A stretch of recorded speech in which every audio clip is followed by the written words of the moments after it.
द्वारिकाधीश बन गए, लेकिन वो सुदामा दर दर भटकने लगा।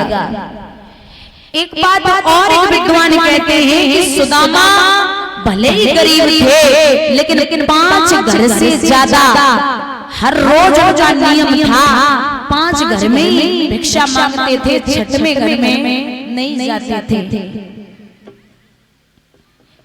एक संत कहते हैं भैया एक सुशीला नाम की लड़की से शादी तो हो गई, लेकिन जादन से सुशीला ने कदम रखो बादल से पेट भरे भोजन ना मिलो।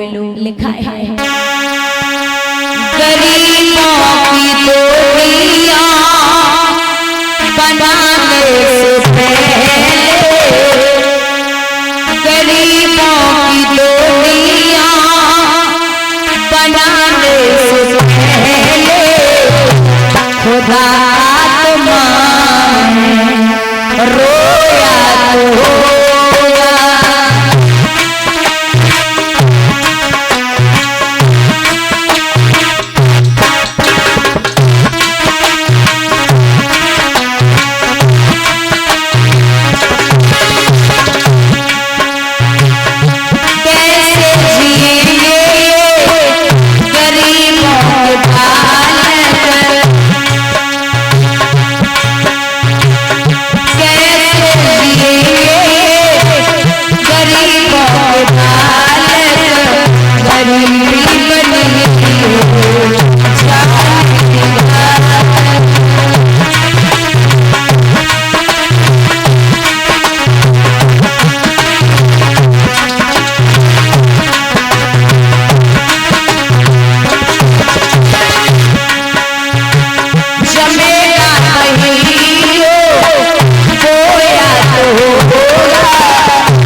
चेहरे पे लाखों निशान होते हैं, और जब बनी बिगड़ जाती है तो दुश्मन हजार।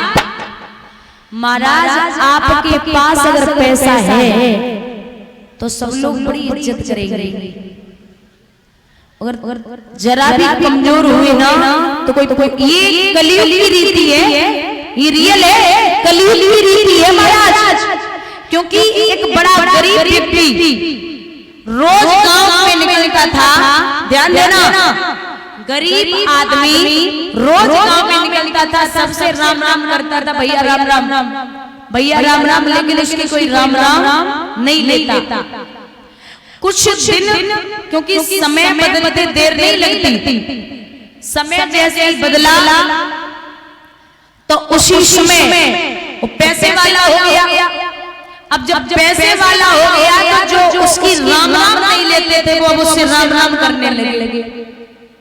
जब वो राम राम करने लगे तो अब किसी की राम राम नहीं लेता, क्योंकि जब वो राम राम नहीं लेता तो उसकी बीवी को पता चला कि आपके पति बड़े घमंडी हो गए, पैसे वाले हो गए, तो किसी की राम राम भी नहीं सुन सकते।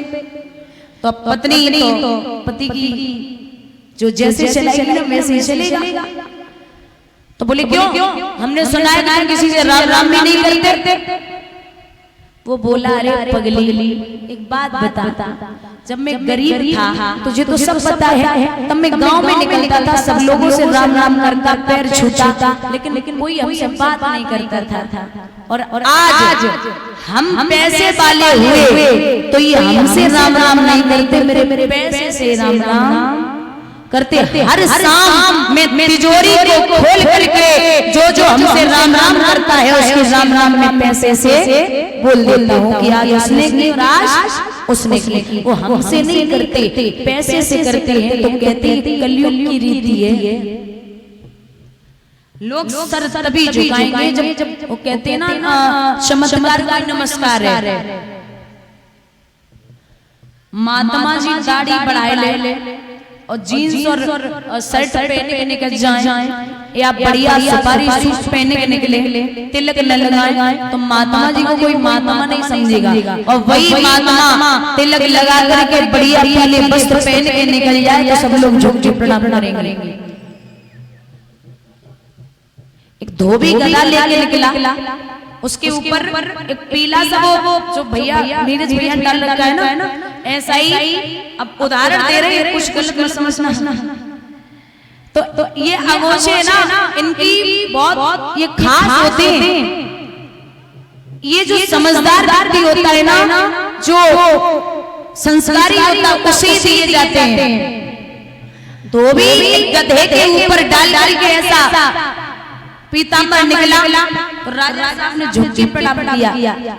अब झुक के प्रणाम किया, धोबी सोच रहा हमें ये लगता मेरा गधा है ना बहुत अच्छा लग रहा। तो भाई दूसरे दिन गधे को नहला धुला करके बढ़िया तरीके से राजा के दरबार में पहुंचा। बोले महाराज आपको मेरा गधा बहुत पसंद आया ना, तो मैं आज तुम्हें बढ़िया तरीके से दिखाने के लिए ले आया। राजा बोले अरे बाबरे, हम तेरे गधा से प्रणाम नहीं कर रहे, हम तो वो अगोछा छोड़ो तो ना वहां से प्रणाम कर रहे थे। क्योंकि इंसान जिस तरीके से रहेगा, जिस तरीके से रहन सहन होगा, जिस तरीके से उसके गुण संस्कार होंगे, उसी तरीके से लोग उससे बात करेंगे।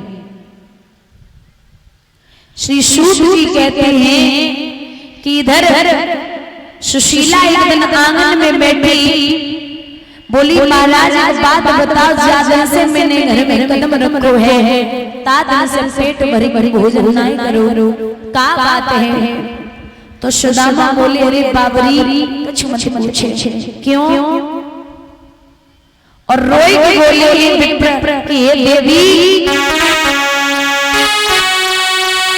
रोई रोई सुदामा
इनके बचपन के मित्र कृष्ण हैं। अरे भैया द्वारिका जाओ जी, द्वारिका जाओ जी, द्वारिका जाओ जी, आठो याम यही अठानी है।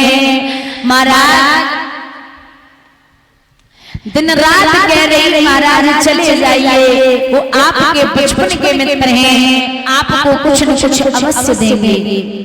सुदामा बोले पगली खाए को दाने ना आए और तू हमें द्वारिका भेज रही है, क्योंकि कहते हैं ना गुरु वेद और ज्योतिषी मित्र और व्यवहार बिना भेंट कर जो मिले हुए न पूरन काज। गुरु के यहाँ जाओ तो कुछ न कुछ ले जाओ, मित्र के यहाँ जाओ तो कुछ न कुछ ले जाओ, पिता के यहाँ जाओ तो कुछ न कुछ ले जाओ, ज्योतिषी के यहाँ जाओ तो कुछ न कुछ लेके जाओ। खाली हाथ नहीं जाना चाहिए। और हमारे घर पर तो 4 चावल बनाए। सुशीला बोली नाथ चिंता ना करो, मैं पड़ोस में जाऊंगी, कुछ न कुछ लेके जरूर आऊंगी। पड़ोस में पहुंची बेना, हमारे पति दौरे का जा रहे हैं, कुछ हो तो दे दे। बोले हाँ कल ले लेंगे, जो वापस नहीं कर पाओ आज भाग आइए।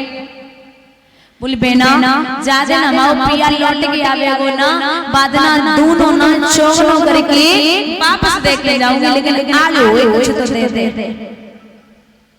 कहते हैं ना तो तब हो सी ये मत सबसे बोलो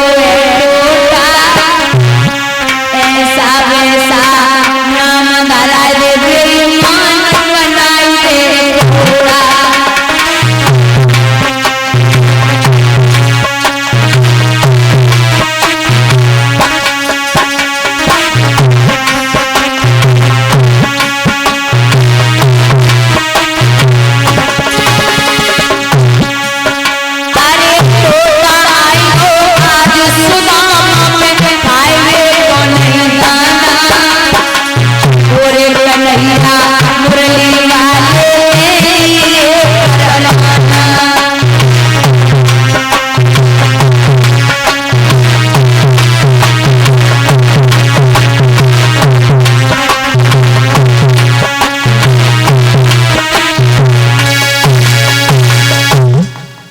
चले जाओ महाराज।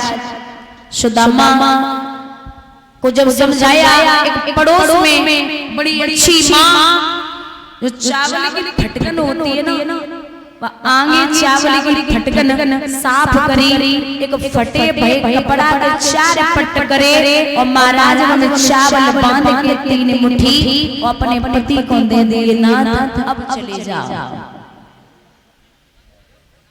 जब